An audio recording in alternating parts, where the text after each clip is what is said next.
Good morning, everyone. Good afternoon, good evening, depending on where you are in the world. Absolutely. You are welcomed here. This is the Miracle Mind Meetup, and we are here to go deeper into the practical application of A Course in Miracles, to bring it into our daily life, to talk about it together, to walk together. There's a point on the path. Some start with the Course in Miracles in this way, and others later on, after doing some deep time of self study, feel called to go into a group or to do this with others, because the Course in Miracles does focus a lot on our brothers and sisters being one with us. And so walking the path together is definitely very helpful in bringing up what is here to be healed. So we welcome you whenever you would like. So like I said, it's Wednesdays, 9:30 a.m. Eastern time online, open to all, and really love offerings are accepted and welcomed, never expected, but absolutely helpful, right? To maintain the space and to support me in joining you and just holding the space, leading this group. So I appreciate you. And obviously everybody who comes here. I'm just trying to remember if there's anything else that I should be saying, because I forget. Oh, yes. And if you're interested in doing any one-on-ones and going deeper, that's a service that's available too. And you can find me, Steph, Spirit-Led Steph, on any socials, as well as on the Awakenpedia page, which is the space that powers this group. So shout out to Awakenpedia. And there are other services that are also provided, right? Like private mentorship, worship yoga, if that's something that calls to you, right? Where we release these concepts of separating these practices that ultimately are about union with God. So, yeah, reach out to me if you have any questions, and we can get started on today's lesson and inspiration. So I thought we could continue. I would love to continue to go deeper into this idea of prayer, because I feel like it's such a big part of what the Course wants to teach us, and the sort of retranslation of what prayer actually means, right? Like it's taking us beyond. Hold on, I'm going to close my door here. It's taking us beyond um, the typical meaning, not to take away anything from that, but I love how we go into Jesus goes into the ladder of prayer to really show us almost what the spiritual evolution can look like, what our consciousness can go through, and how it starts to heal and progress. And in the words of, oh, excuse me. Yeah. Bless you. Oh, I had a little tick on my nose. Thank you. Um, but yeah, it's sort of like ascending in consciousness, right? And understanding and healing the mind, which is ultimately what this is all for. Even this space, we come to talk about the Course in Miracles, but just by being here and joining in this way, uh, we're just listening to the call that's in our path, but it doesn't in any way make us more spiritual or more enlightened than anybody. Yeah, for example, I hold this space here, but my mind, right, this part of the one mind, the perspective, the curriculum that I live has its own healing journey for me. And that includes holding this space here, because that's what I feel called to, right? So spirit uses what I feel called to do to heal my mind, to bring up what is here, to have miracles happen if I join in and allow and trust. And that's the same for everybody on this call. We're here to join in that mind training and becoming more aware of the thoughts that are coming into our mind, and becoming more aware of the thoughts when we step out of this place, right? Like, and what we're thinking when we're in the car, when we're really becoming aware. Because at the end of the day, we know that we have a choice of thought, right? A choice of where our thoughts are going to go. Either they stem from ego or they stem from spirit. from love, from wholeness. And the two energies are very different and they cannot be together. The Course is always teaching us if you're in one, you can't really be in the other. There, one is non existent. When one is present, the other is non existent. So becoming aware of this was really huge for me as a Course student coming with the Course, like having this blueprint of understanding life in this way. It's simple, yet it's not easy because we've had patterns of reacting to life, of looking at life, of thinking about things, of keeping things private to ourselves, and believing it doesn't affect anybody.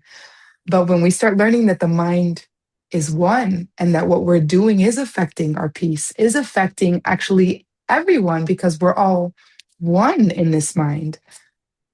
Yeah, we start to look at it a little different and start to approach it in a new, more conscious, more intentional, loving way. And so this is the latter, right? And he talks about it as prayer, which we were saying last class. Prayer, we think to be like this specific thing, this action that we do separate from our life. Like we stop and we pray. And although that can be something that we do and it's beautiful, he's taking it further, saying, no, your life is a prayer. Just you thinking is a prayer. Now, do you want to be aware? Do you want to be intentional with what you're praying for, right? With what is being put out consistently. Let me help you.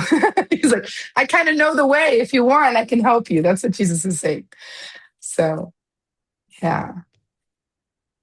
Beautiful. So I thought we could go deeper into this idea of prayer and read the last part, which we left off last time, and go deeper into it. Yes.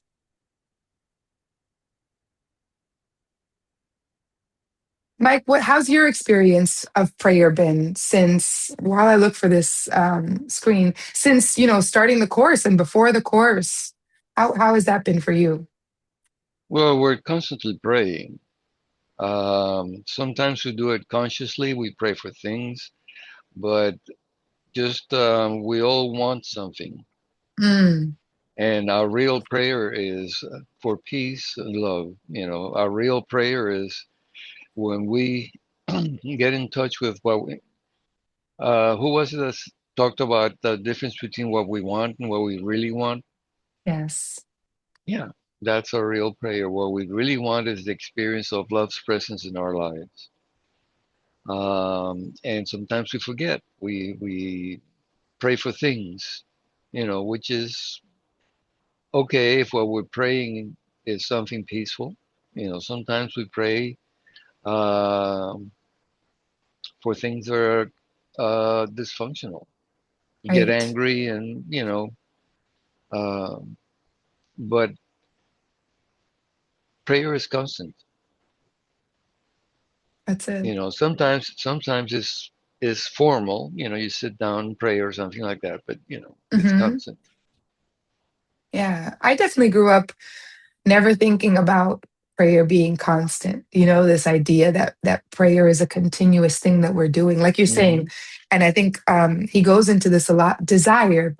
Prayer is activated by desire. What is our truest Hmm. desire? And I think our truest desire is God, right? Is our wholeness, is love. Hmm.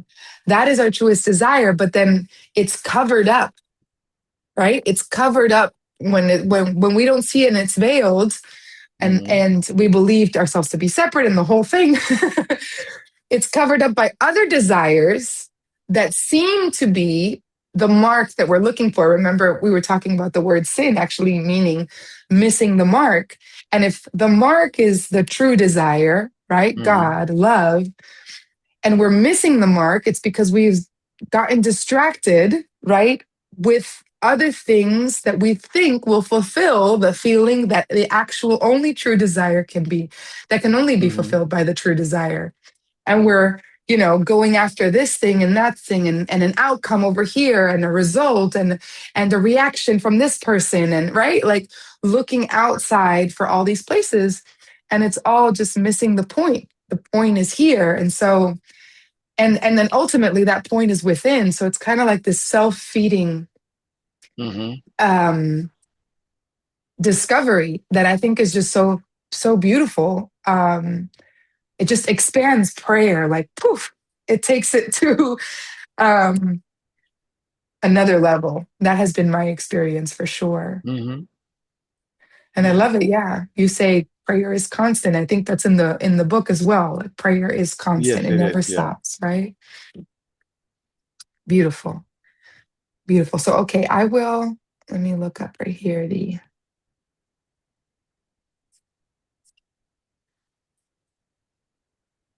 last on the first part of the ladder of prayer, I think is a great way to sum up and start our group today. So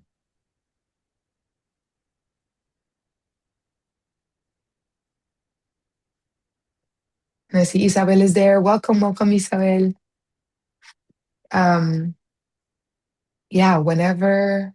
Hi guys, good morning. How are you? Good Good morning. morning. Yes, I can't help reading. Yeah, would you read? Does that work for Yes, you? yes, Beautiful. yes. God is the goal of every prayer, giving it timelessness instead of end, nor has it a beginning because the goal has never changed. Prayer in its earlier forms is an illusion because there is no need for a ladder to reach what one has never left. Wow. Yet prayer is part of forgiveness as long as forgiveness itself an illusion. It remains unattained. Prayer is tied up with learning until the goal of learning has been reached. And then all things will be transformed together and return unblemished into the mind of God. Being beyond learning, this state cannot be described. The stages necessary to its attainment, however, need to be understood if peace is to be restored to God's Son, who lives now with the illusion of death and the fear of God. How beautiful it is. It's a lot of information given here.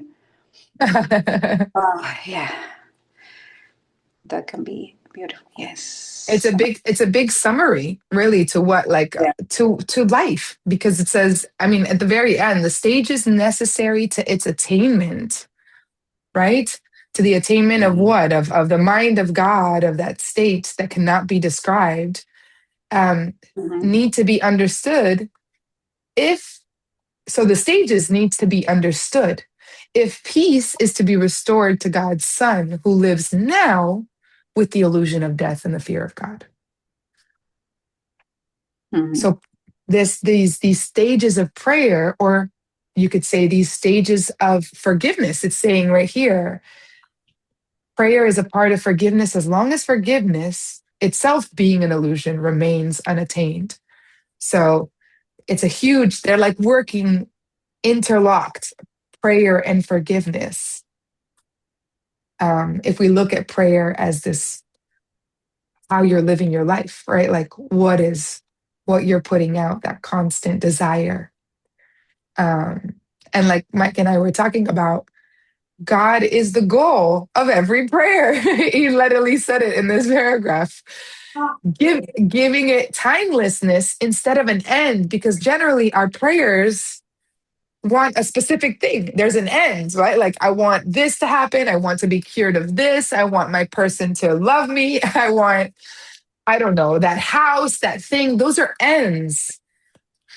And Jesus is saying here, woo, prayer is true prayer is taking you always beyond the ends. And you may get the ends, and then you'll realize, hold on, there's something more that I want. There's something more that I don't feel fully fulfilled after, I don't know, 6 months, 2 years. Something is still missing. And it's that consistent call to God, our wholeness. Yeah. I don't know, Isabel, did you want to say something? I thought you Just wanted to came say back something. from my daughter. She's walking the dogs. Okay. No. Ah, okay. You know, it's just noises. Okay, no problem. Yeah. Well, no, it is a beautiful Oh, beautiful saying, whatever it's in here. Um, the mind of God. Wow, there's a big truth to me. One of Mm, the mind of God. It could be like a big huge thing, or it could be the the simple, the easiest way. I guess when resting and not trying to do as much, know as much, uh, have answers, make new questions, and I guess the moment that we rest, maybe we become the mind of God, which is just peace.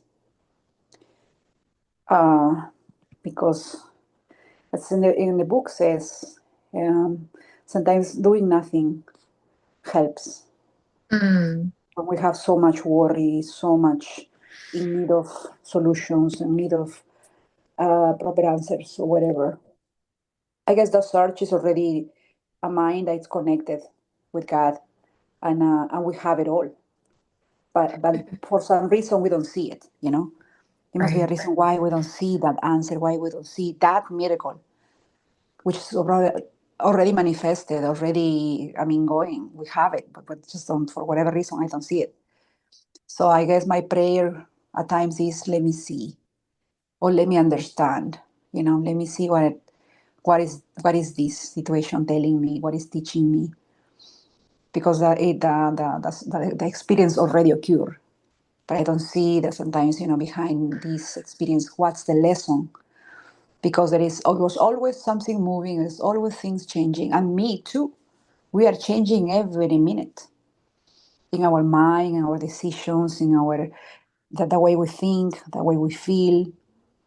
We're in Mm, constant movement. Nothing is the same, even though some people say, "Oh well, if he or she hasn't changed since a month ago, how I gonna, has not done nothing? How I gonna talk to her or talk to him?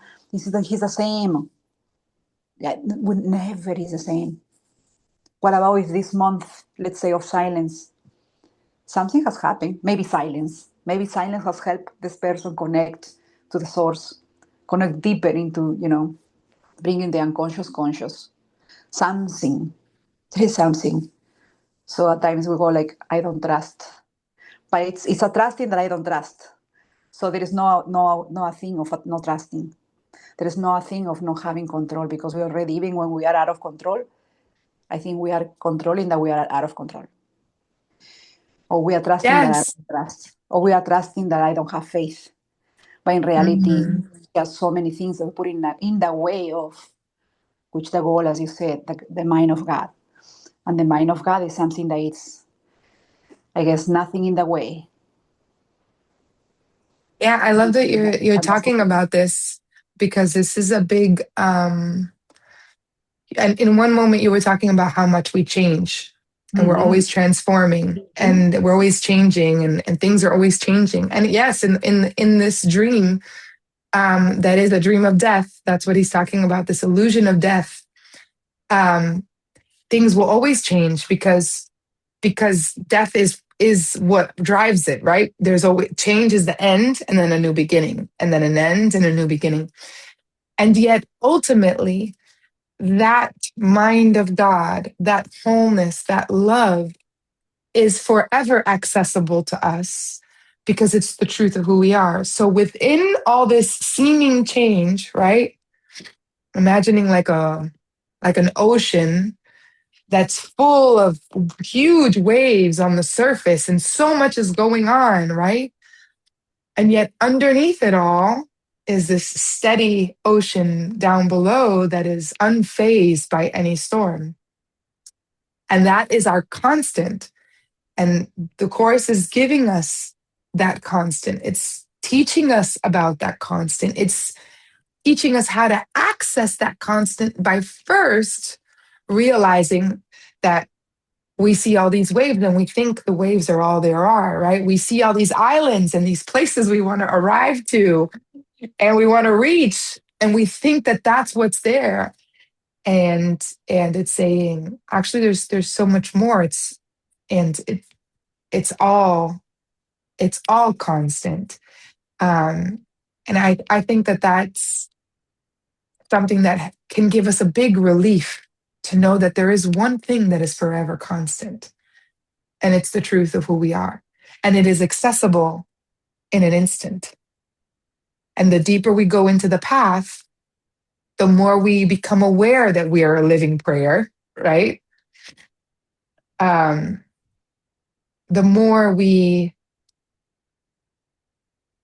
practice what the Course is teaching as forgiveness, which is like literally the learning. This is the learning of the world, the ultimate learning, the function, our function is to forgive how the Course teaches. Ultimately, our prayer will automatically change. If we're practicing this forgiveness, it's one is completely like tied into the other. And so, yeah, everything is changing. Our bodies change, our personalities could even change, our desires change on the surface. And yet there's one constant. And that's the constant that the real goal of prayer is always seeking to know itself. And what's beautiful about that is that we can't get it wrong. This is the part about trusting that you were saying earlier, Isabel. Like, if I'm getting mad and then me not trusting, that me not allowing what's just here, that's part of forgiveness, like a radical acceptance. Me not doing that, is me not trusting what's here as well. And being like, okay, this is part of it. And I can, of course, make better choices. I can, of course, bring love more into any decision and into any place. And yet, I have to bring love to myself and grace to myself because the script is written. So I can only do so much if I keep on, mea culpa, mea culpa. Mm. Yeah, it just brings in more heaviness, right? To something that already is. And so I think so much of prayer is just really accepting what's here, right? So much of prayer is really accepting what's here. And that includes our crazy emotions, our crazy, um, you know, ups and downs, other people's. It's kind of like coming back to that constant. There's this, oh, wait, hold on, what's the constant? And sometimes we can only access the constant through trust. We might not see the constant or feel the constant, but that's why we choose trust. Trusting in what we've been told we are, and in what we know. If we're here, we know the truth in this, and we're always being guided back to that truth and back. Welcome, sweet Kwana. Oh, beautiful. Hi, love. Hi, Hello. everyone. Oh, Good to be here. yeah, welcome. We are actually talking about prayer and that big section in the course that talks about prayer. We're going into the second part, but really about how, here, just like it says here, and you and me have been going about this. God is the goal of every prayer, giving it timelessness instead of a specific end.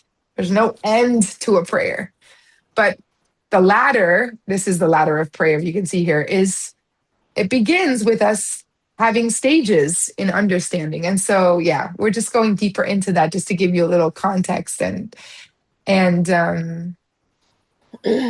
yeah, always going back to like that true desire of the heart and how it's always leading us and that we can't ultimately get it wrong. Like we're just, as long as we're, the script is written. So it's either we bring the spirit with us in and we bring God into every decision and every place and grace, or we continue to let the ego run the show, right? And lose our peace. And I think if we're on this call, we've come to a place where, yeah, peace is a priority.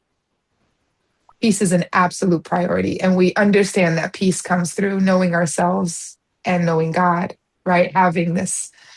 So Yeah, maybe we can go into this next section, which it calls like the second stage of prayer almost. And remember, always going back to this idea that prayer is not this specific moment in time that we pray, rather, it's a living thing that we're always doing, consistent. So, yeah, if anybody feels to read this first paragraph, we can. I'll go ahead. Beautiful, Mike.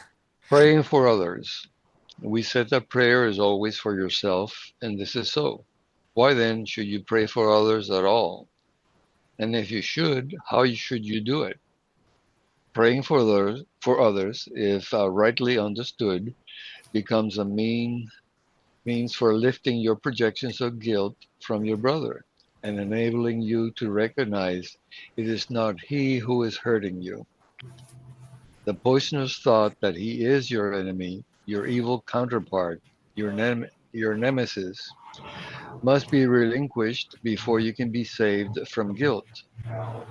For this, the means is prayer, of rising power and with ascending goals, until it reaches even up to God. Hmm. I love how he says with ascending goals, sort of like Mhm. your goals start to change, right? Like you start to understand and desire for things differently. And ultimately, that prayer for others is prayers for the self. Yeah, beautiful. Okay. Would anybody like to read the next one? I'll read. Yeah, beautiful. The earlier forms of prayer at the bottom of the ladder will not be free from envy and malice. They call for vengeance, not love. Mm. Nor do they come from one who understands that they are calls for death, made out of fear by those who cherish guilt. They call upon a vengeful God, and it is he who seems to answer them. Hell cannot be asked for another and then escaped by him who asks for it. Only those who are in hell can ask for hell. Those who have been forgiven and who accepted their forgiveness could never make a prayer like that. Do you mind continuing, Kwana? That's Oh, of beautiful. course not. Mm. Okay. At these levels, then, the learning goal must be to recognize that prayer will bring an answer only in the form in which the prayer was made. That is enough. From here, it will be an easy step to the next levels. The next ascent begins with this. What I have asked for my brother is not what I would have. Thus have I made of him my enemy. It is apparent that this step cannot be reached by anyone who sees no value or advantage to himself in setting others free. This may be long delayed because it may seem to be dangerous instead of merciful. To the guilty, there seems indeed to be a real advantage in having enemies, and thus imagined gain must go if enemies are to be set free. Mm.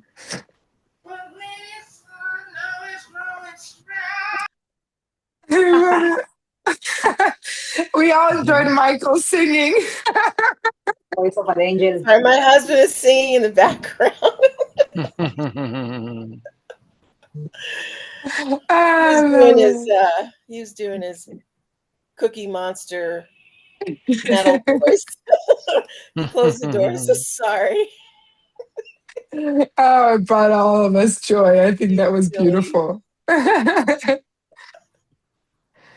Yes, but going back to this part, mm, what I have asked for my brother is not what I would have. Thus, I have made of him my enemy, right? Because as if I'm asking for something, may this person, I don't know, um, experience this or anything that it can be, then that's an immediate split because it's not what we would have for ourselves. And yeah, we can keep going into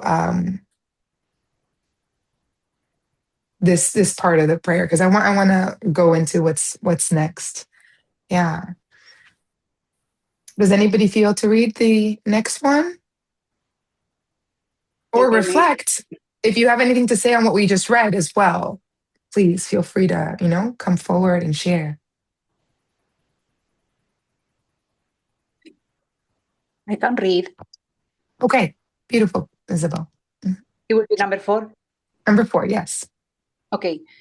Guilt must be given up and not concealed, nor can this be done without some pain and a glimpse of the merciful nature of this step may for some time be followed by a deep retreat into fear. For fear's defenses are fearful in themselves, and when they are recognized, they bring their fear with them. Yet, what advantage has an illusion of escape ever brought a prisoner? Mhm. His real escape from guilt can lie only in the recognition that the guilt has gone. And how can this be recognized as long as he hides in it in another and does not see it as his own? Fear of escape makes it difficult to welcome freedom, and to make a jailer of an enemy seems to be safety. How can how then can he be released without an insane fear for yourself? You have made of him your salvation and your escape from guilt. Your investment in this escape is heavy, and your fear of letting it go is strong. Beautiful. Beautiful. Let's stop there. Yeah. It is beautiful, but a little bit confusing for me. Mm. It Yeah, talks this is about a the this is a illusion deep of one. escape. The prisoner talks about, a lot of about guilt, fear of escape. Oh. I wanna just say something that you did, and I think Mhm. you didn't do this on purpose, but you read, Mhm. and how can this be recognized as long as he hides in it another, like he hides in it from another, and then does not, you said something like this. And this is exactly what happens, right? This is what the Course is teaching us, that we all have this unconscious guilt, right? From believing in our separateness from God and from making a world of our own quote unquote desires to be, to not, to do a different thing, right? In a way, the tiny mad idea that we forgot to laugh and took so seriously. And then now we're here, and what we do, this is where projection comes. We That guilt that we hold within us, that belief in sin, we project it upon another, and we blame others. And so blaming others and making others is a beautiful distraction to healing. So, right. So we don't have to look at the guilt that we have within. So we don't have to, because it's not ours, because we've denied it. We've absolutely denied it. It's been like the safest way, when they talk in psychology about children, when they go through severe trauma, there's a certain aspect that they erase from their memory. They just, to be able to survive, they disconnect completely and they normalize it. There's an aspect in their brain, right, that just doesn't recall and hides it so well so that they could survive. Because if they had that memory consistently, they wouldn't be able to live, right? Or, just emotionally survive.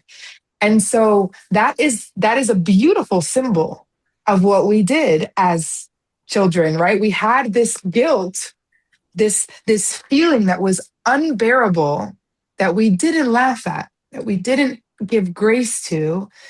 And now this unbearable guilt is something that is so deeply hidden within us.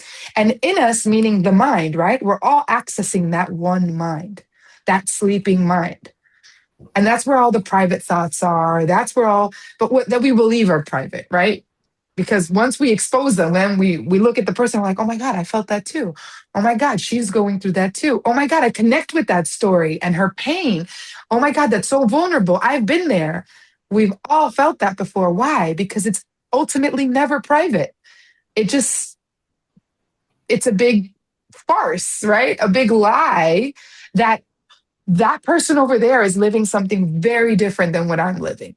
Nobody knows what I'm living. And then that person, right? So it's this just continuous idea of separation. It perpetuates it. And really, what we're doing is just, yeah, we're maintaining this. And going back to this idea of guilt, we put it in others, right? And it's a perfect excuse never to look at it because the world is to blame. The person is to blame.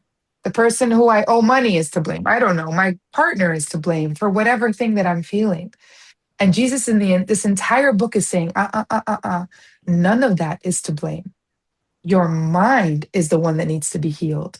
All of these things in life, in this experience, in this dream, are literally sort of like toys that are to point you back into your mind to see where you still hold guilt. Yeah, to see where it is that you still hold guilt. Release it, let it out. Come to a space, safe space like this one. Find a mighty companion.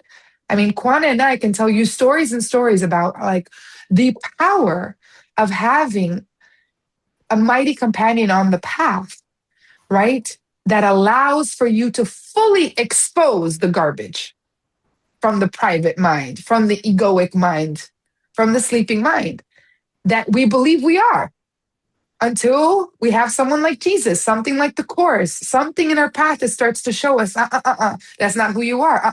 Those thoughts are not yours. And then we're like, wait, what? Okay. And then, we're like, oh, okay. And so actually, there's power in sharing the private thoughts. Really? What?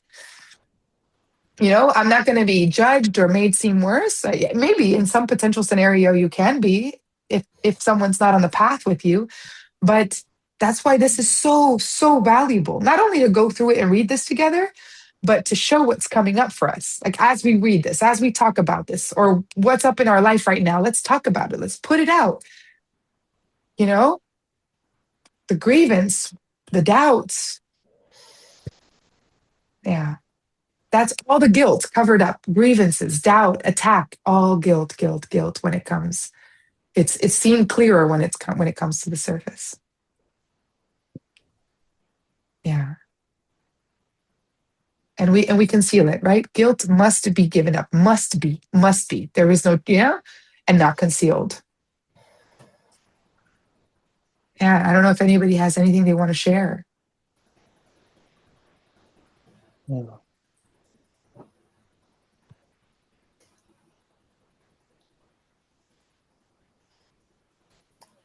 I want to add on to what Stephanie is saying that I think one of the first places to start is doing it with the Holy Spirit to cultivate your relationship with the Holy Spirit and with Jesus. That was the whole point of the confession in the Catholic religion. Mm. It's actually a beautiful thing if you think about it. If you strip away all the surface things or whatever issues that some people may have with Catholicism, that whole aspect of going into confession is actually beautiful. I think it's representative of what we're saying, what Stephanie is saying. Mm. And it's a safe space. Excuse me, sorry. It's a safe space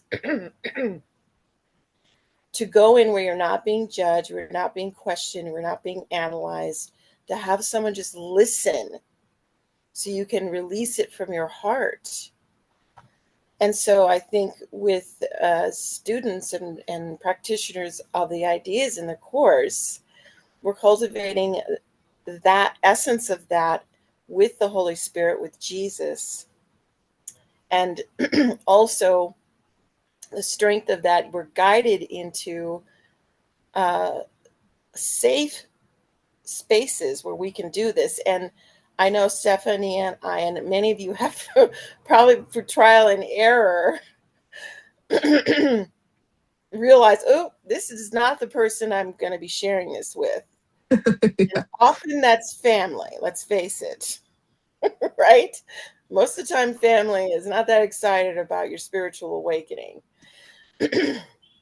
or whatever. So you have, I know for me in my journey, I took a lot of trial and error and listening to to guidance carefully as to who that can be. It can be moment, it can be any moment. It sometimes is strangers, you know, that you wouldn't expect you can share something with. But that is really important, is allowing Jesus to guide us into the spaces that we can, like here, for example, where you can talk about these things freely. Because if you don't have that, it really can put such a hindrance on your development and your development of trust. Yes, Otherwise, you'll think you're beautiful. crazy. You'll think you're crazy. You will think you're crazy. Yeah. Yeah.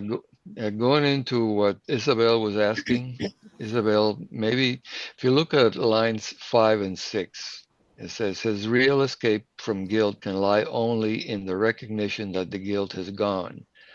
And how can this be recognized as long as he tries, uh, as he hides it in another and does not see it as his own?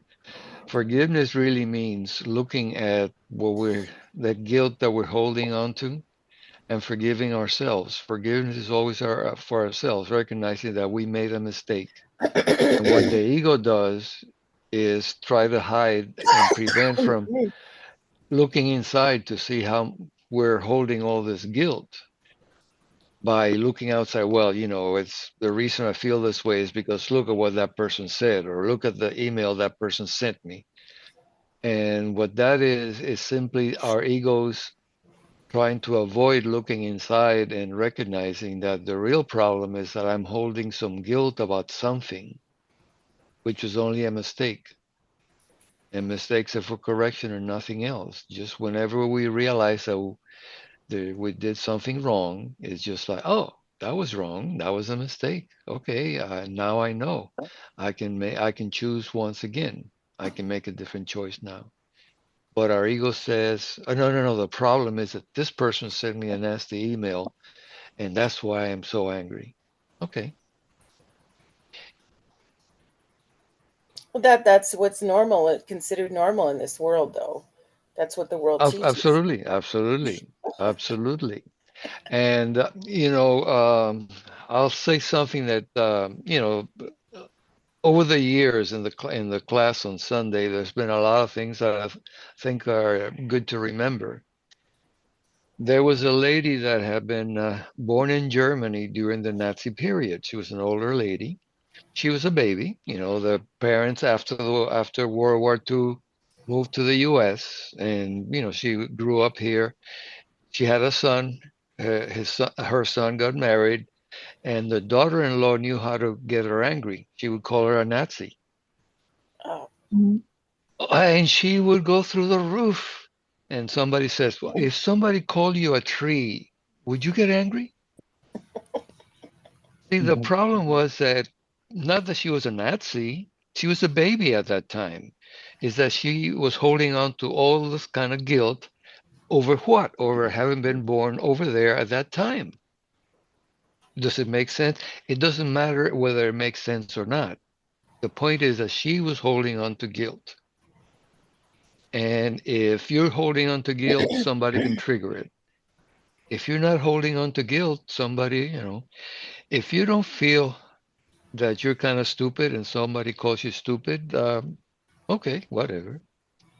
If you have that, I'm not stupid, you're stupid. I think Why is that, that? that, Why is that that? It's because you're holding on to guilt. You feel that you're just not as smart as you want to be. And somebody calling you stupid triggers that. If you're secure, if you're not insecure, somebody calls you stupid. I wonder why he said that. Good point, Mike. In the sense that the trigger, the triggers that wake up the guilt, and I think the guilt is a facade. The guilt is just a mask, because behind that guilt is shame, it's resentment, it's a lot of judgment about what a Nazi means to be. Like I was told the other day, I cannot trust you. And it made me so upset, when my girlfriend said, I cannot trust you. We had a nice weekend, and all of a sudden you're spoiling it. Because, I compromised on giving her a ride to the mechanic and then bringing her back. But then I said, maybe I give you my car better so I can do my work in the computer. But then she started making plans what to do with the car, what to do right after, and I know her. So I said, it's going to take my day and it's Monday. So I'd rather just, what about if I drop you on the place, the mechanic, and then you come back with the Uber? Come back. So got so upset, and make me upset. And I knew. And she told me, because I am a chaplain. So you're a chaplain. Look how mad you get. I go like, well, chaplains get mad. Being a chaplain doesn't mean you're never gonna get mad. Being in a course in miracle doesn't mean you're never gonna see your emotions. See where I am right now. I'm seeing, I'm witnessing, and I see I'm emotional. I'm seeing I am upset because I don't like what you're saying. Well, yeah, because you don't see it now. You don't see. I say, yeah, probably. My mind is limited. I don't see much now. I will see more tomorrow, and I will see more the next day, right? I become more enlightened. What's coming from? What this is upsetting me so much? So, and I can see, it's like this is not trusting means you're weird, you're unsafe. You're someone that you could stab me in the back. Not trusting somebody has a lot of meaning, behind that. So, but to make it light, actually, it's like, okay, this is her. This is on her not to trust. In me, I know the uncertainty is also one of my favorite things. Uncertainty is something that I really strive in my life to conquer. So I can be comfortable where I am, where I live, the climate, the politicians, the anything, because nothing Mm. exactly is for sure, black and white and square. And so when I feel sometimes in the uncomfortables, I learning that being in my uncomfortable situation, being in the uncomfortable, it's part of my growth. Mm. So as hard as it is, sometimes I don't welcome it at the moment. But later I go like, yeah, actually that experience to me was a nice experience. So a lot of learning right there after that. Right. What James would say, it's one for gratitude, right? An experience to then be grateful. Right? To be grateful for it because of what it brings and what it shows you and what you learn from it. I love that you said this, Isabel, because especially the getting upset. Upset is a very a word you find in the course, and there's this lesson, and I think it really goes into this. I'm never upset for the reason I think. This is huge on what we're talking about guilt, because actually, I'm never upset for the reason I think. I'm never upset because this person said this. I'm actually not upset because of what I'm feeling, because of the judgment, because of the despair. I'm not. There is something deeper that you are not aware of. And that is what Jesus is taking us back to. And that is the unconscious guilt that we are not aware of. We're not aware. And the lady, that's such a beautiful story, Mike, about the lady with the whole Nazi thing, like really triggering her and using this against her. That she had guilt, but ultimately it was anger about the situation. On the surface, it's anger, Mm-hmm. right? On the surface, it's it's disrespect or whatever perceptions of my daughter calling me this or me looking like I'm not that. How could you even dare call me that? Because there's so much anger towards what happened there. So how could there be guilt there, right? What did she do wrong? Because we associate guilt like, oh, we did something wrong and then we feel guilty. That's a surface level guilt. But the guilt that Jesus is talking about here is a deeper guilt, an ancient guilt that ultimately didn't happen, but we have carried it as truth. And that is the guilt that comes up after, right? The guilt in believing that this is even possible, the guilt in believing in death and what it means and how we could have played a part in it. That is the guilt that starts to come up. But on the surface, it looks like many other things. And so yeah, it's, you know, we are never upset for the reason we think. And it will free us. And it goes back to what Quana was saying. If I am never upset for the reason I think, then how do I come to know what it is that I'm really upset about? And that's where the Holy Spirit comes in. And that's where, if I'm so triggered, I might not have the discipline or the willingness to choose again in the moment, right? Like to choose that truth. So we surrender. Before we can choose, we have a moment of surrender and letting the Holy Spirit show. We just take our hands off.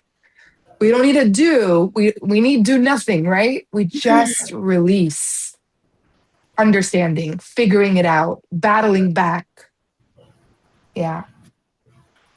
You know, this is a world of levels, and when you look at that guilt, there's levels to it. Mm-hmm. You know, she got as far as realizing that it was guilt about being born in a certain place. Well, that's not the real guilt. That's a layer. Below that layer is another layer of guilt, which is the fear of God. The fear, if I let go of this story that I made up about myself, who am I? Who would I be without my story? Right. I forgot her name. That she's got a Byron book about Katie. that. Yeah, Byron Yeah. Katie talks about that. that's the real fear. Okay, who would I be without my story? The course calls out the fear of God. Okay, Mm. if all I am is a child of God like everybody else, what happens to my story? I'm no longer who I think I am. That's the real fear. But No longer that's way special. down that's Mm-hmm. way down low there at the bottom of the levels. Mm. Okay. Yes, We yes, see that yes. expressed Absolutely. as fear of having been born at a certain place or fear of being called something, but those are all levels of fear. The real fear is the fear of God. Yeah. And what's funny is that many of us could believe that we don't believe in the fear of God, right? Because we don't call it that, because that comes from like, that's something that people in churches or in Catholicism or in Christianity, you believe. And I'm not that. So I don't believe in that. But what Jesus is saying, actually, if you're a human in the human experience and you're here in the dream, you believe in it, but you just give it you see it maybe with other words and other your fear of life, of punishment, of right of punishment and death. That's literally it, which is ultimately the fear of God. Fear of my death is the fear of God. Mm. Yeah, Which is what you're saying. another phrase that you could substitute for fear of God is fear of being nothing. Hmm. Fear Mm. of who I think I am disappearing. Oh yeah. Isn't that what death of the body is? Right? Mm. Yeah, Body identification, and then the body dies. You're gone. You're a goner.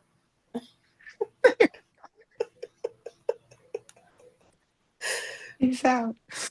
Mm. I love that part where we just read that how the prayer uh, is this, because we understand from the 50 principles of miracles that prayer is the medium of prayer is the medium of miracles, which is a means of communication from the created to the creator. So in other words, it's our way of just talking to God. And that goes on forever. But we're already talking to God in our hearts all the time. He's just wanting us to speak it up, and start, maybe conscious is not the right word, but actively participating in this relationship. And yes, Mike is right. That enormous fear. I remember going through that years ago. Like this ominous, angry parental figure that is there to punish you. I mean, that I know there's been so much distortion and confusion around that. But that prayer does go on forever. To the ego, forever means death. Eternity means death, but that's not, the truth is that we are forever in it. The human mind cannot hold this idea. That is why we're being led through this mind training to reach past our human habit of thinking, which is with the ego. Yes. And what you both are talking about here, I just want to go back to this line here. You have made of him, your brother, right? Your salvation and your escape from guilt, because that's where you planted it, right? In the separation. Your investment in this escape is heavy, and your fear of letting it go is strong, right? He's letting us know, okay? Whether you're conscious of this or not, this is what's happening underneath all of this. So yeah, let's read a little further along. Would anybody like to read? Anybody feel to come on and read?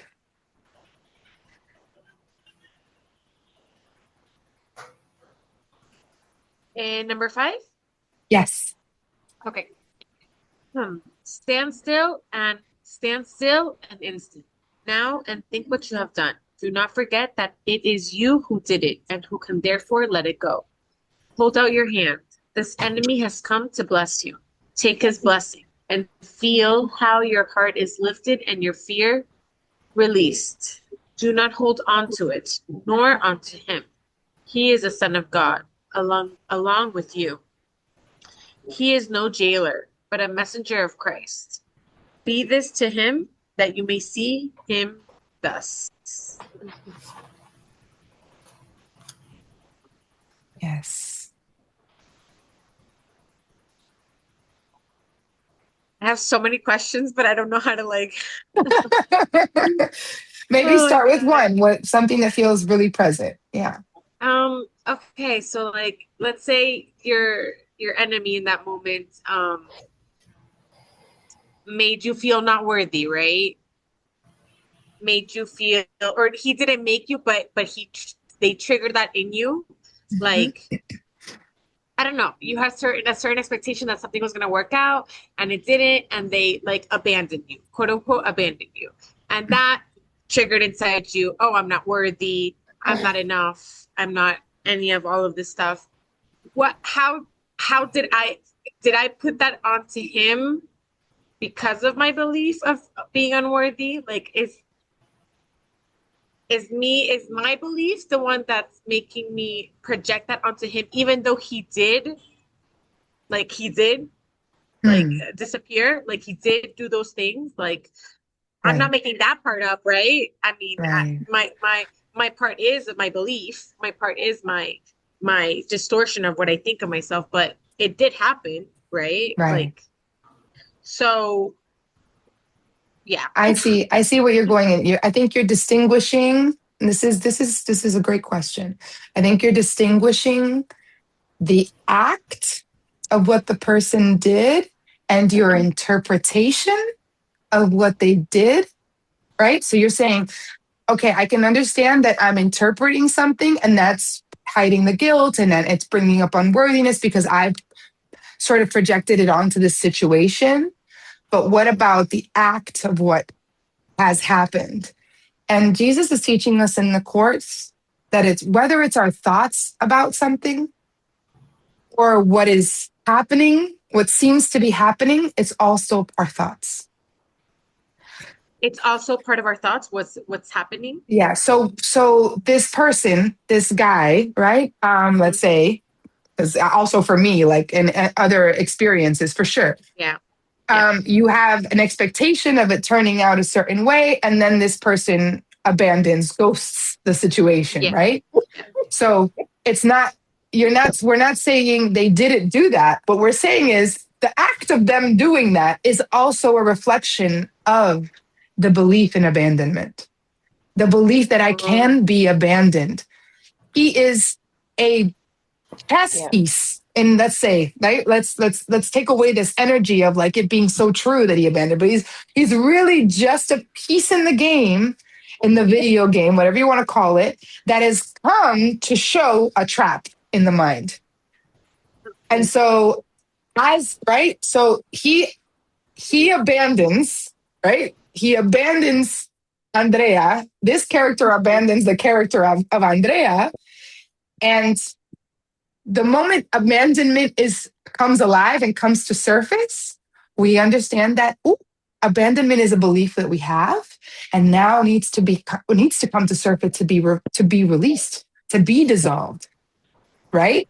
And so now maybe next time there's another ghoster that comes around, right? Yeah. And because of the work that Andrea did to release that next time that happens, even if it does happen, then you may not even see it as abandonment anymore because the belief in abandonment is gone. They're like, oh, okay, this person was clearly not meant for me, or they went their own way, or who knows, but my mind is no longer putting any energy or interpretation upon what's happened.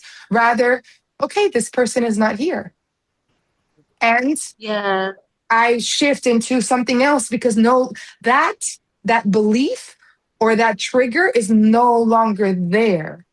But it's not really. So we have our interpretations, yes, and then we have what people do, but ultimately it's all one and the same. They're all of what people do and our interpretations are part of the realm of what we're forgiving, right?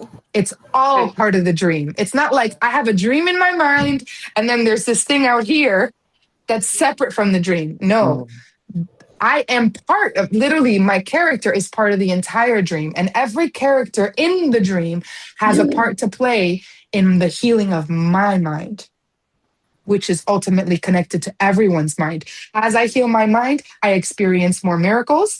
And in that, it reaches, it heals everybody because it's one mind, right? And we don't know how and when and in what way, but it's just like, imagine all of us being like little neurons in a huge mind. And every time there's a miracle or forgiveness, a neuron lights up, right? And then we light up each other, but we don't know where the first light came from. We're just doing it, and we're forgiving more and more and more until the whole thing lights up and there's no more neurons. Like, that's just an image that came to mind. That's a beautiful analogy. I love that analogy. Yes. Yeah. Yeah. Sorry. Yeah. Before, I think Jonas has his hand raised up, but just before that, like, I think what I got from all of that is like, is no matter what's happening, it's how we're interpreting it all the time, right? And what's happening is also part of trying to correct my mind at all times. But I guess my question is like, will there be a point where even if the same things happen to myself my whole life, let's say I get abandoned my whole life, will the point be, is the ideal for it just not to cause me pain and not to be like, oh, they're not like, would the ideal thing or the ideal thought be like, I'm not abandoned because I'm not abandoning myself. I'm here with me. God is here with me. I can never be abandoned, even if others do abandon me, because that's their storyline and that's their process and it has nothing to do with me, right? Yes, like that's it. Kwani, do you want to say something? I was going to say, if anybody wants to go ahead and I want to share. say think you're right. Right. Sorry, Jonas. Yeah, I was just going to say it. Yeah, I think you're right there. That is the it's the belief in abandonment, and that person is acting it out. All those people, whatever, acted it out for you, so you could see that you have an erroneous belief that's not Mm. true, and can that you believe that you're not worthy, and it can be layers of beliefs that like Stephanie was saying and Mike was saying that go deep ultimately to there is no God, there is no love. I'm not loved. We're just out here floating around. So yeah, that's you're on the right track. And I see that you have God in your name. I think that's amazing. Yeah, Oh, thank you. I didn't yeah, notice that. Sorry, that was beautiful. Thank you. Yeah. yeah. Let me add something there. There's that question in the course. Would you rather that you be right or happy? Our egos prefer to be right. Okay, if part of my story is, why does this always happen to me? Why does everybody abandon me? What happens is that subconsciously I will be attracted to whatever situation I'll be in where somebody will abandon me. We go on a casting trip. Our ego has a story, has a plot, and we go looking for players to play the part in the plot. You look around there, that person right there, that person's going to abandon me. So I need to gravitate towards that person. And you see, I was right. Why does everybody abandon me? It's because we Mm. put ourselves in situations where that is very likely to happen.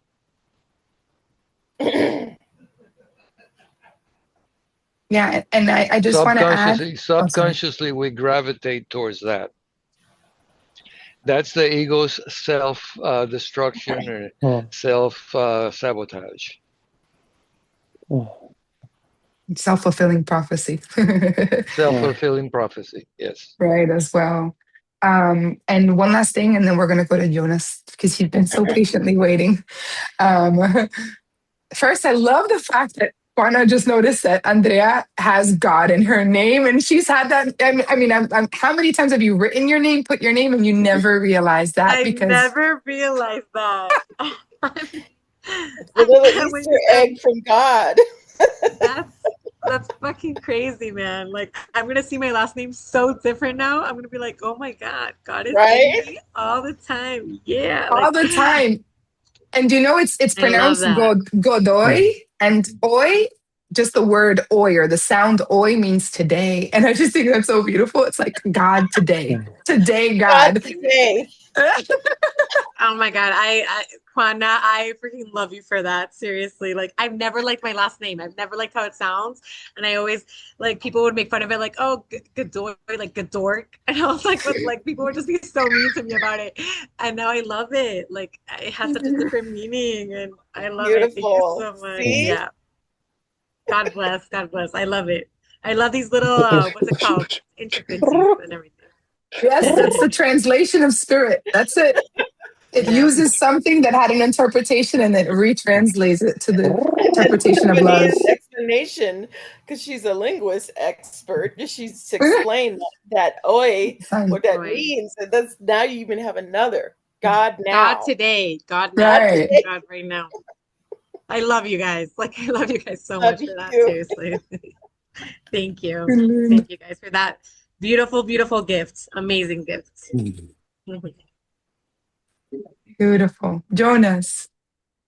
Hello. Jonas. Hello. Hi, Jonas. What? Hi. Hi. Hi. Yeah, I'm now back in Denmark and living in my parents' house with my parents for a couple of weeks, and it's just, especially today, it feels like the world is falling apart on me, on top of me, and I feel yeah. I feel also surrendered. It's also beautiful. Hmm.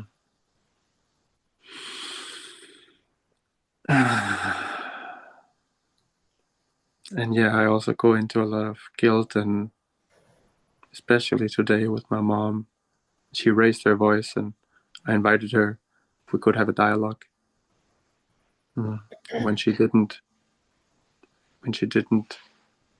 actually, like, I I caught myself going into the temptation of saying, okay, if we are doing like this, then let's have a loudness competition instead. And so that's in the house right now, and in my field right now, and I feel that the energies around me are not supporting me getting where I want in general. And by being here in the money system that I need to be a part of in order for me to get away from this house where I feel that I have a lot of hopelessness projected onto me, which is killing my dreams and my enthusiasm. That was, I was riding on a wave of enthusiasm and self-belief, and right now it feels like the dragon is dead. Feels like, oh, yeah, it's heavy. It's heavy, and I did have the thought that I didn't want to live anymore today, but now I feel already, whoosh, whoosh, whoosh. I feel all right. Jonas, have you seen How to Train Your Dragon? No.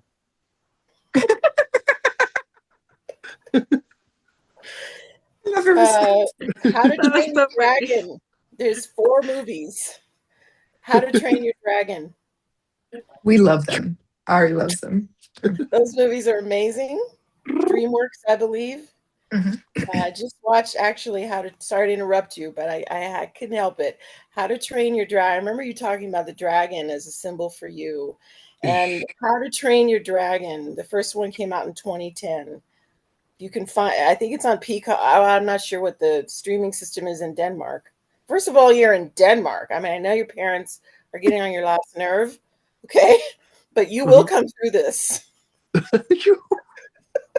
You're in Denmark. First of all, you're in Denmark. I was in Denmark.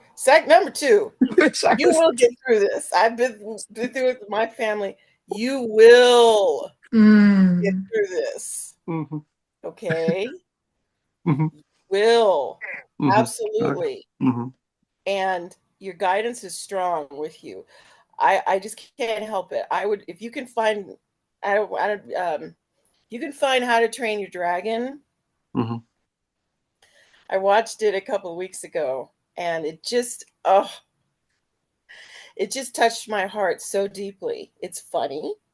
You might be able to relate to the main character. It's extreme, a bit extreme, but these extreme stories help us. And he is a Viking in this old town from hundreds of years ago. Okay, Vikings. That's your part of the. Isn't that? I'm not sure The if the Vikings ancestors. are in Denmark, but you could relate to that part a little bit, and what the young man goes through, and he discovers this dragon. So I think it'll help enliven you in terms of this level of trust that has to happen here, and this young man stepping out of the family role. Expectation. Expectations. Huge. You're going to fall in love with this dragon. Oh my God. It'll Yeah. lift you up. Yeah. Because you want to do whatever it takes. Sorry, Stephanie, I'm sorry. Mm-hmm. You want to do whatever it takes to keep you uplifted. Okay. This is really important.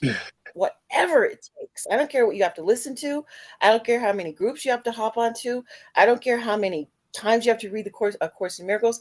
I don't care if you need to have a feed of YouTubes that uplift you in your ear all day long while your mom's talking. Just have your earbuds in while you're listening to keep whatever it takes to help you. Okay. This is the work. Stay This in the is prayer. Yes, saying that's the prayer. Do whatever it takes to And when you fall off your joy, you can always hop back on. Uh-huh. Uh-huh. You follow me? Mm-hmm. Mm. Whatever I it love takes. that. So sorry. Yes. Jonas, did you want to say something? I have No, something that came to you want. mind, but Thank you. What do you want? um I think it's so beautiful that Kwana just shared that about that movie. And not only did you just said you can always fall off the joy, but then you can always hop on. Mm. And the dragon in this movie is what he jumps on, right? Mm. And is like, it becomes to be the joy, the Mm. power, the strength. It is Whoosh. symbolic to what is internally being revealed in him. Whoosh. And he's training his dragon, right? Mm. Unleashing it and also becoming one with it, right? Like really. And I just think that that's so beautiful because ultimately that's what we're all seeking our own dragon of joy. Whoosh. um Totally. and Totally. yes, and our parents and our homes generally, like it says in the Bible, right? No one is a prophet in their own land, because Mm-hmm. even Jesus, when he went back to his hometown, was not seen because the past, people saw him through his Mm. past, right? And they were not free from the past, from the egoic perspective of what Jesus was and what he could be or what they saw him as. And so it wasn't that um, it wasn't that he couldn't further do things there. He could have intentionally done that, but I think he realized how much more he could reach and attain and expand and heal by not avoiding the home, but realizing that I almost like energetically, if you want to give it that language, it's just not matching vibrationally. This is not for me. It's no longer where I'm called, right? And something else is calling me, and being in a tune with that.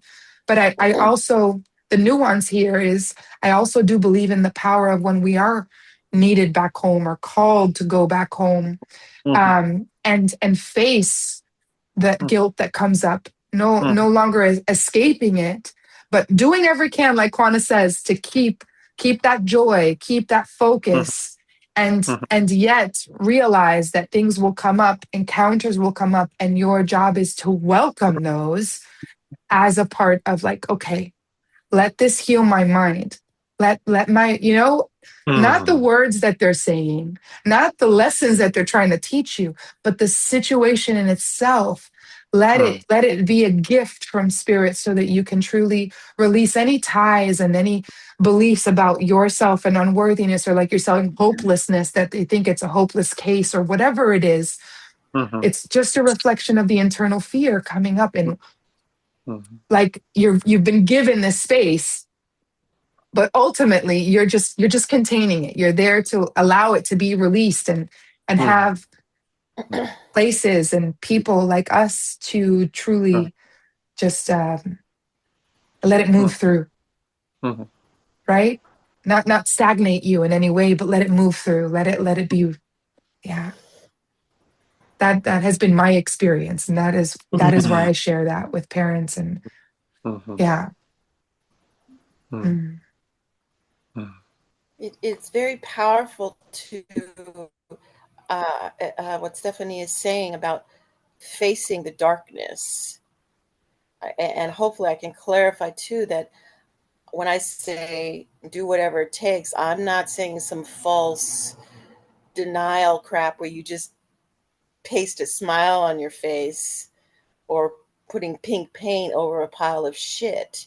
That's not the journey either. It's really what she's saying, what Stephanie is saying, is to part of part of the journey is the facing of the darkness. And I remember back in the day when I first started with the course, and I started to experience these vast moments of peace, and you just feel so amazing and expansive.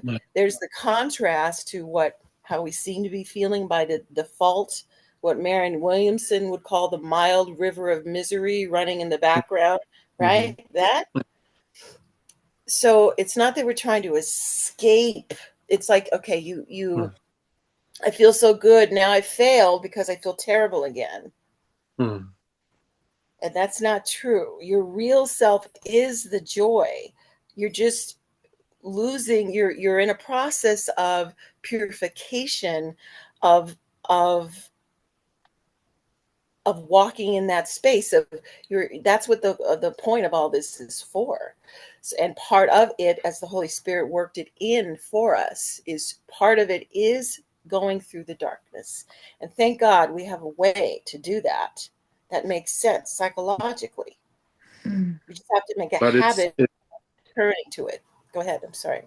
Just not so easy when there seems to be a person in the field with dark energy and very difficult to accept boundaries, and sometimes I also feel that I have been needing to also set some boundaries, and but yes, it is going after the plan. I could say it has been more beautiful than it is intense, and today is an exceptional day. Also met a woman that I thought I was in love with, and then she wants an open relationship, and also up there today, and my mom is addressing that and projecting her judgment onto me, and the money system, everything. So it's just, today is like the worst day of my life, but I'm getting there, and thank you so much for having me.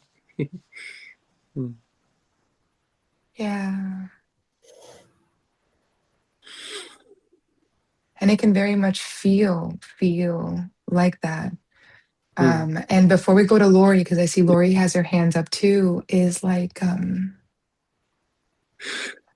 the dark energy that we ever feel from others, or tune into, or maybe perceive also, is still the ego in them, right? It's still their own fears. It's their own darkness leading the way instead of the light leading the way.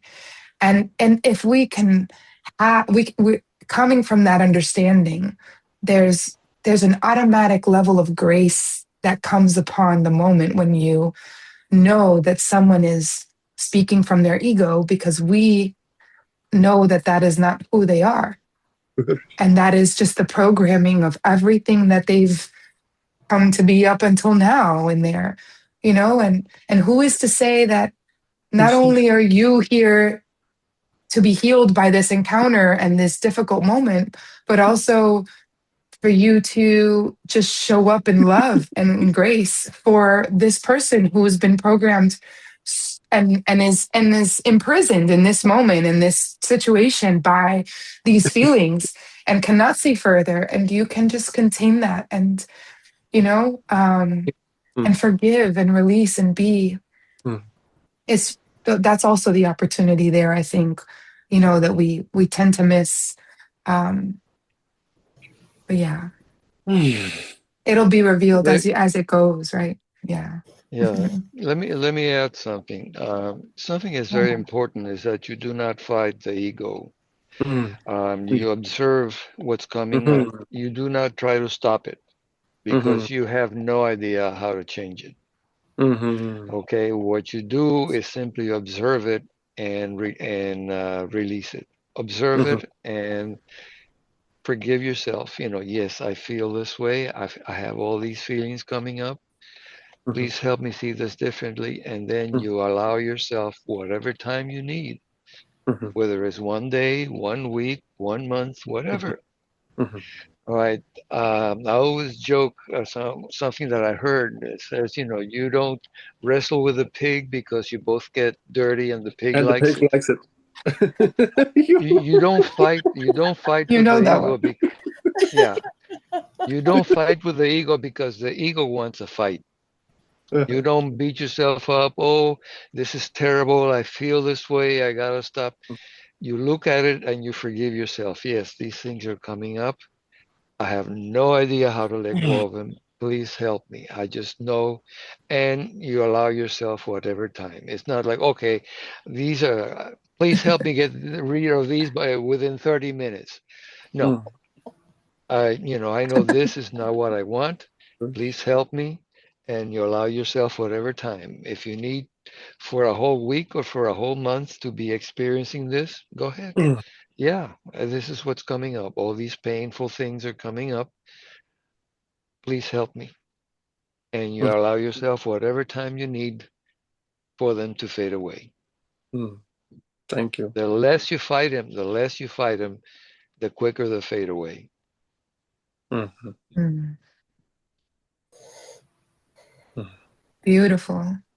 Beautiful. Okay, we're going to go to Lori. I know we're coming up on the end of the hour, so just to respect everyone's time and I mean, I could stay here forever, to be honest, but hey, sweet Lori, come on. Would love to hear you. I'm enjoying this conversation. I've been doing really well,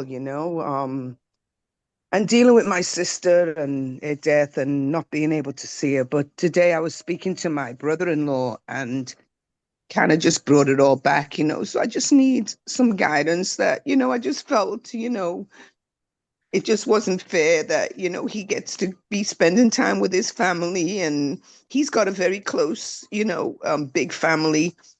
And all I had was my sister, and I just feel just that it was just so unfair that, she would go and I couldn't even get a chance to see her. So I'm just wrestling with that today,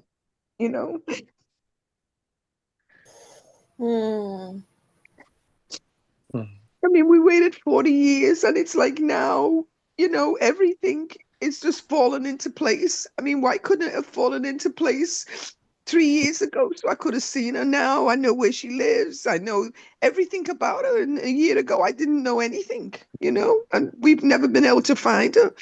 And I just don't understand, why. I'm just, I know the answers, but it's just bothering me today, I just feel hurt.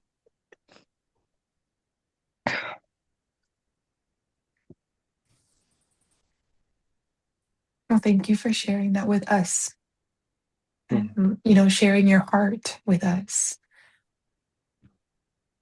Because I think those are valid questions, valid,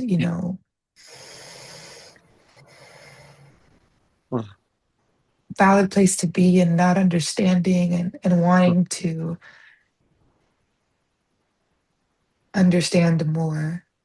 Yeah, I just don't understand why everything in my life is so hard. Nothing ever comes easy, It's not. That's what I'm feeling today. It's just.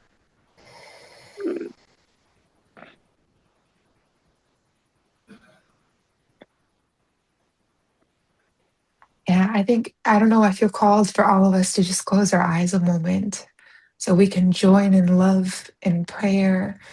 We know that prayer is never ceasing, and yet we can intentionally come in and just put our hands and our heart over Lori and truly just remind her of how loved she truly is. And that many times things happen in the form that surprise us, that we can't seem to understand, and yet they are a call to deeper trust and greater surrender.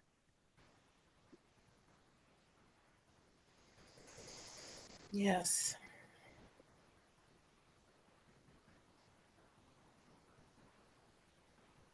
And if anyone feels to share anything and say anything over her. I just want to hold you, Lori, in prayer and in our hearts. You're not alone. You're not alone. And we just stand with you. We hold with you and how you're feeling right now.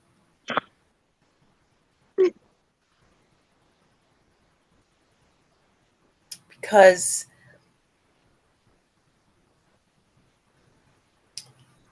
I know for me and my prayers about fears around death or feelings about death is because I thought I could lose something. A belief, a deep, deep belief in loss.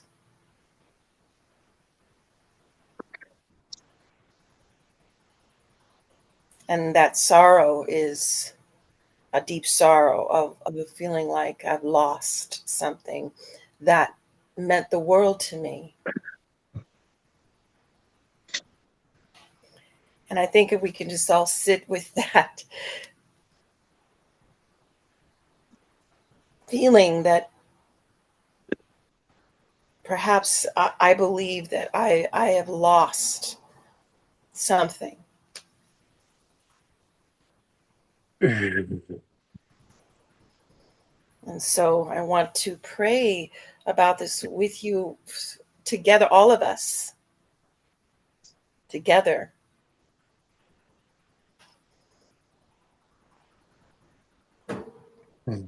And that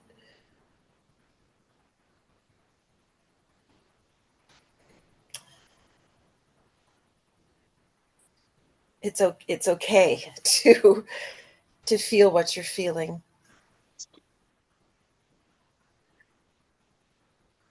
That's it's okay to feel that sense of loss.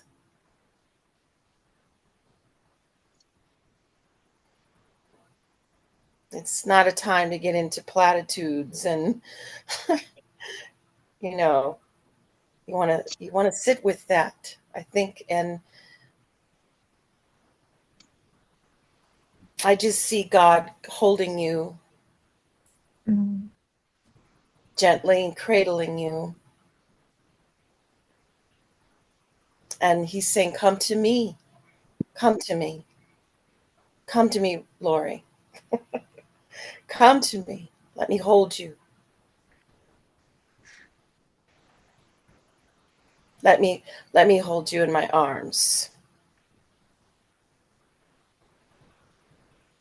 Let him rock you with his love. Love knows no death.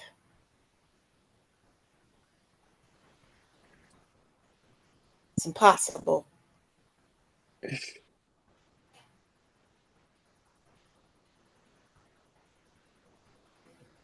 And I feel the presence of your sister right now.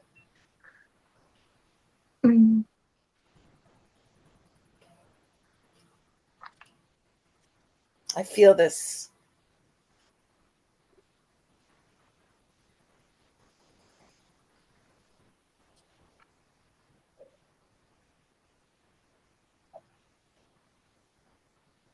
I will say that one of the lines in the course around this subject of death, Jesus says, do not believe in what you see, my brother.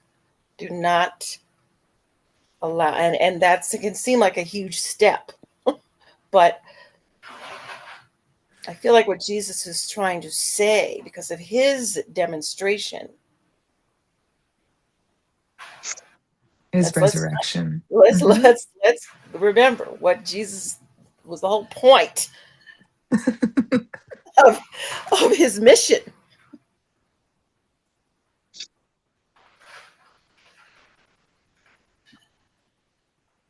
Okay, this is where the rubber meets the road right now.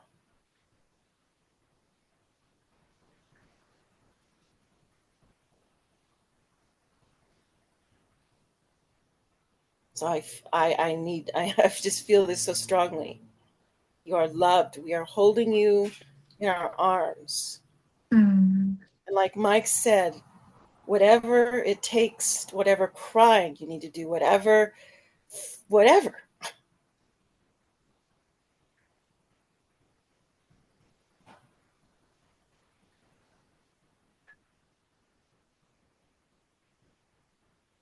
God is holding you in his arms, his loving arms, to let you know through us, whatever we're saying right now.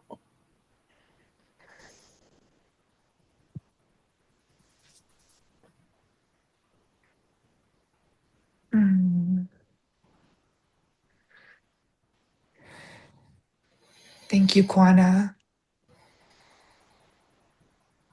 Thank you. And thank you, Lori, Thank you. for bringing us together in another symbolic way in this moment. I got this image of you, Lori, being in the middle and all of us lighting up and holding hands around you, and our light just reminding you of your own light, just fully. So sending you so much love and so much grace. As God is graceful, may we give ourselves the grace to move through these emotions and know, like Kwana said, what a great reminder. What was Jesus's whole point? To prove death wrong, to prove it false, to show that loss, what loss really is. And so maybe we can keep that prayer in our heart, that question, and let Spirit show us, what is loss? What can you show me about this that I see here? Show me, what is another way to look at this that I'm not seeing right now? And we join with you in that prayer.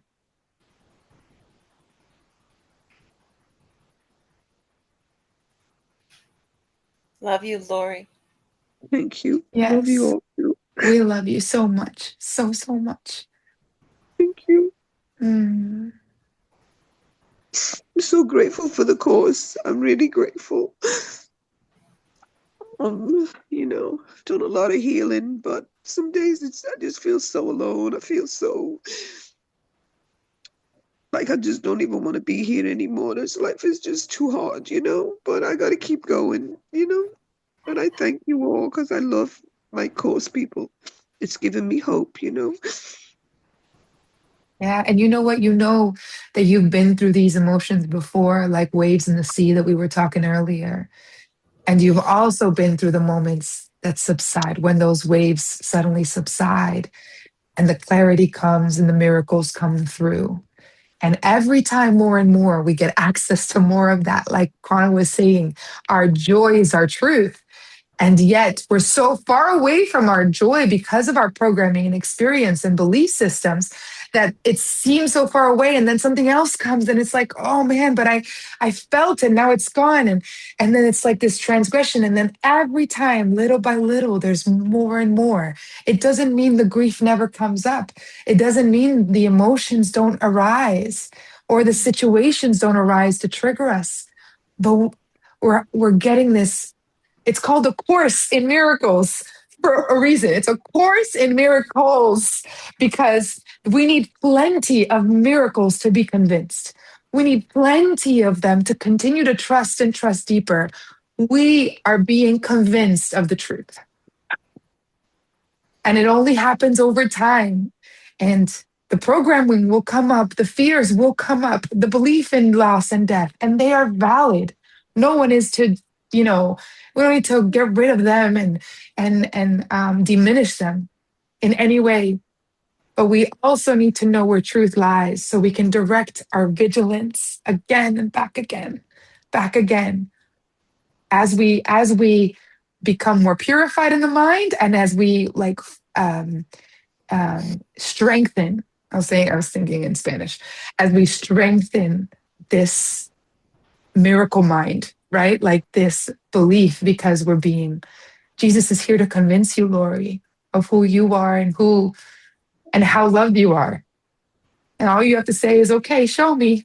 I'm not believing it right now. I don't really see it, but I'm going to let you show me because I do believe that you know something that can teach me, that can heal me. That I do believe. I've had it before and here we are again. And so it is.